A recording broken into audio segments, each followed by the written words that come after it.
बिस्मिल्लाहिर्रहमानिर्रहीम। Dear students, उम्मीद करता हूँ आप सब लोग खैरियत से होंगे। स्टूडेंट्स, आज की इस वीडियो में हम रिव्यू एक्सरसाइज नंबर 4 सोल्व करने जा रहे हैं।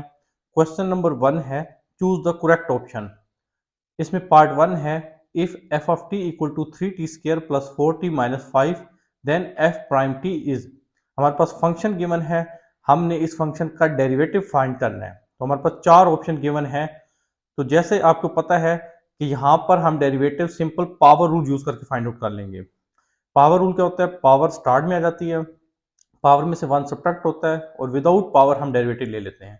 तो अगर हम इस फंक्शन एफ ऑफ टी का डेरिवेटिव ले तो ये बनेगा 6t प्लस 4। तो इस हिसाब से ऑप्शन बी जो है वो हमारा करेक्ट आंसर है। सिमिलरली पार्ट 2 है if f of t equal to 3t square plus 4t minus 5 then f double prime t is. Again हमारे पास फंक्शन गिवन है, अब हमने सेकंड डेरिवेटिव फाइंड करना है इस फंक्शन का। तो फर्स्ट डेरिवेटिव क्या आएगा? वो आ जाएगा 6t प्लस 4। अब अगेन हम इस फंक्शन का डेरिवेटिव ले लेंगे तो वो आ जाएगा 6। सो इस हिसाब से हमारा पार्ट सी जो ऑप्शन सी है वो करेक्ट आंसर है। क्वेश्चन नंबर 3 है if y equal to e power m of x then d of n y divide by d x power n। ये हमने फाइंड करना है। बेसिकली हमारे पास फंक्शन गिवन है y और ये एक एक्सपोनेंशियल फंक्शन है। तो हमने इस फंक्शन y का nth डेरिवेटिव फाइंड करना है।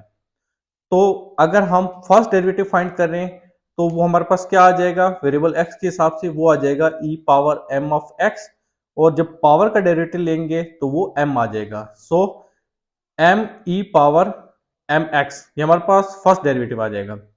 सिमिलरली जब सेकेंड डेरिवेटिव लेंगे तो वो m square e power m x आ जाएगा, और nth डेरिवेटिव की अगर बात करेंगे तो वो m power n e power m x आ जाएगा। सो पार्ट बी जो ऑप्शन बी है वो हमारा राइट आंसर है। नेक्स्ट क्वेश्चन नंबर 4 है the fifth derivative of f of x equal to e power x is. हमारे पास फंक्शन है ई पावर एक्स, इसका हमने फिफ्थ ऑर्डर डेरिवेटिव फाइंड करना है।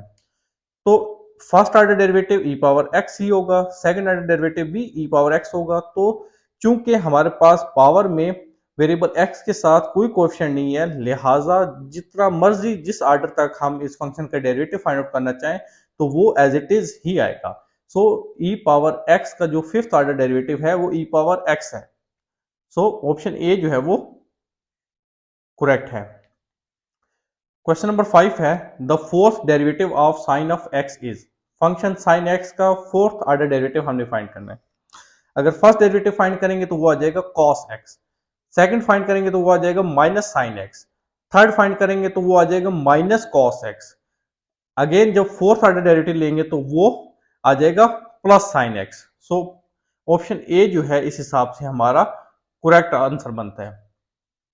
Now comes to the question number 6. If f of x and its derivative at x equal to x naught or f prime x naught, f double prime x naught, similarly f of n x naught, then the nth order polynomial fx will be equal to. So इसका जो right answer है वो है option B. ये basically हमसे Taylor series के बारे में पूछा गया है। क्वेश्चन नंबर 7 है to calculate the first 5 terms of Taylor series for f of x equal to e power 2x, the maple command is used as। हमारे पास फंक्शन है e power 2x।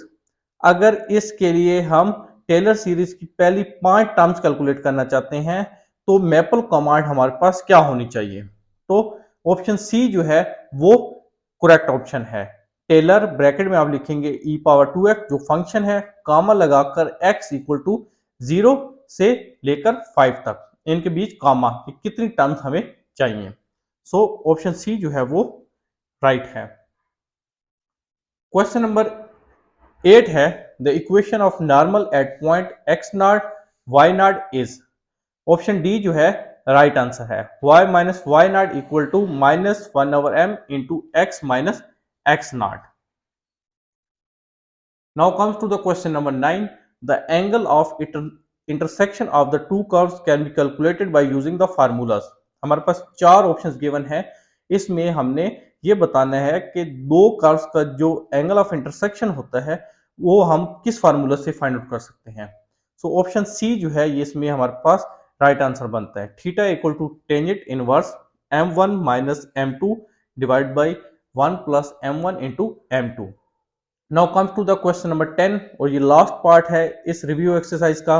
If f of x is differentiable on the open interval ab the f of x is strictly increasing if। तो इसलिए इसमें आपने दो चीजें याद कर लेनी है। अगर जो है वो फर्स्ट ऑर्डर डेरिवेटिव जो है वो ग्रेटर देन जीरो हो तो फंक्शन जो है स्ट्रिक्टली इंक्रीजिंग होता है। अगर फर्स्ट ऑर्डर डेरिवेटिव जो है वो लेस देन जीरो हो तो फंक्शन जो है वो स्ट्रिक्टली डिक्रीजिंग होता है। सो इस हिसाब से ऑप्शन बी जो है वो करेक्ट आंसर है। तो स्टूडेंट्स यहाँ पे हमारी ये रिव्यू एक्सरसाइज 4 जो है वो कंप्लीट हो जाती है। अगर आपको कोई क्वेश्चन हो तो कमेंट सेक्शन में जरूर बताएं। वीडियो पसंद आए तो वीडियो को लाइक शेयर कर दीजिएगा। हमारे चैनल पे नए हैं तो चैनल को सब्सक्राइब कर दें। अपना बहुत ख्याल रखिएगा। मिलते हैं नेक्स्ट वीडियो में, तब तक के लिए अल्लाह हाफिज।